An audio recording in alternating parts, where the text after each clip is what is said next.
Welcome to வீட்டு சமையல். இன்னைக்கு நம்ம என்ன பார்க்க போறோம்னா வெயிட் லாஸ்க்கு ரொம்பவே ஹெல்ப்ஃபுல்லா இருக்கிற கொள்ளு குழம்பு எப்படி செய்யலாம்னு பார்க்கலாம் வாங்க. இதுக்கு ஒரு கடாய் சூடானதும் 2 ஸ்பூன் துவரம் பருப்பு ஆட் பண்ணிக்கலாம். 1 ஸ்பூன் மிளகு, 10 பல்லு பூண்டு சேர்த்துக்கிறேன். ஒரு பெரிய வெங்காயம் கட் பண்ணி வச்சிருக்கேன், அதையும் சேர்த்துக்கிறேன்.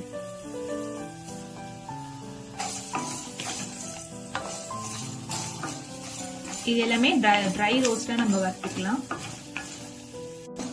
இந்த துவரம் பருப்போட பச்சை வாசனை, பூண்டு, வெங்காயம் இது எல்லாத்தோட பச்சை வாசனை போற வரைக்கும் ஒரு 4 to 5 மினிட்ஸ் வந்து ட்ரை ரோஸ்ட் பண்ணிக்கலாம். இப்ப துவரம் பருப்பு, வெங்காயம் இதோட பச்சை வாசனை எல்லாம் போயிடுச்சு. இப்ப நம்ம ஆஃப் பண்ணிட்டு இது ஆறுற வரைக்கும் நம்ம தனியா எடுத்து வச்சுக்கலாம். நம்ம கொள்ளு எடுத்து ஒரு 10 மணி நேரம் ஊற வச்சு இது குக்கர்ல ஒரு 10 விசில் விட்டு எடுத்து வச்சிருக்கோம். அதை ஓபன் பண்ணி பார்க்கலாம் எப்படி இருக்குன்னு.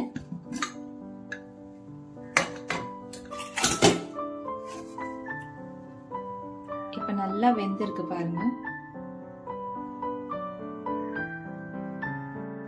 இப்ப நம்ம வறுத்து வச்சிருக்க வெங்காயம், பருப்பு, பூண்டு எல்லாம் ஒரு மிக்ஸி ஜார்ல போட்டு நல்லா நைஸா அரைச்சு எடுத்துக்கலாம்.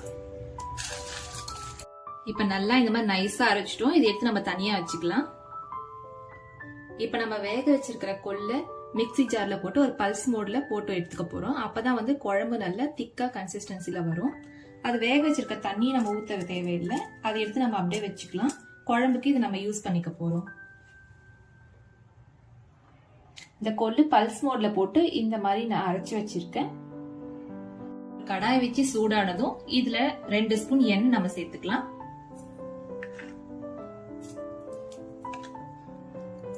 இப்ப எண்ணெய் நல்லா சூடாயிடுச்சு. இதுல கொஞ்சமா கடுகு, கொஞ்சமா வெந்தயம் சேர்த்து ரெண்டுத்தையும் பொரிய விடலாம்.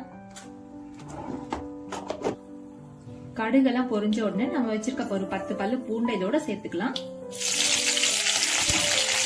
பூண்டு நல்லா ப்ரௌன் ஆகுற வரைக்கும் நல்லா கலந்து விடலாம். பூண்டு நல்லா ப்ரௌன் ஆயிடுச்சு. இப்ப நம்ம வச்சிருக்க கருவேப்பிலையும் இதோட சேர்த்து பொரிய விடலாம். இப்ப நம்ம வறுத்து அரைச்சு வச்சுட்டு வெங்காயம் சேர்த்து இதோட சேர்த்து மிக்ஸ் பண்ணிக்கலாம்.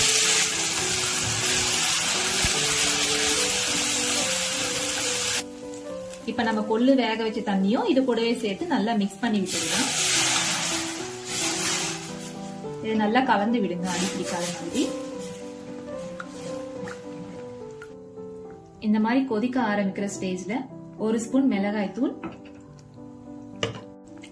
1.5 ஸ்பூன் மல்லித்தூள் இதெல்லாம் சேர்த்து நல்லா மிக்ஸ் பண்ணிக்கலாம்.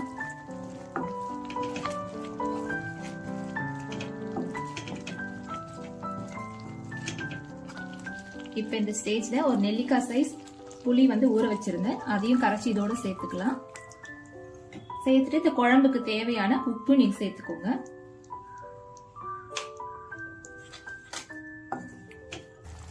இப்ப குழம்பு நல்லா கொதிச்சு வர ஸ்டேஜ்ல நம்ம ரெடி பண்ணி வச்சிருக்க கொள்ளு இதோட சேர்த்துக்கலாம். கொள்ளு போட்டு நல்லா மிக்ஸ் பண்ணிட்டு ஒரு 5 மினிட்ஸ் லோ ஃப்ளேம்லயே இதை வச்சு கொதிக்க விடலாம். குழம்பு நல்லா கொதிச்சிடுச்சு. இப்ப நம்ம வச்சிருக்கிற கொத்தமல்லி இலைகளை ஆட் பண்ணிட்டு குழம்பு ஆஃப் பண்ணிடலாம். கொள்ளு குழம்பு ரெடி.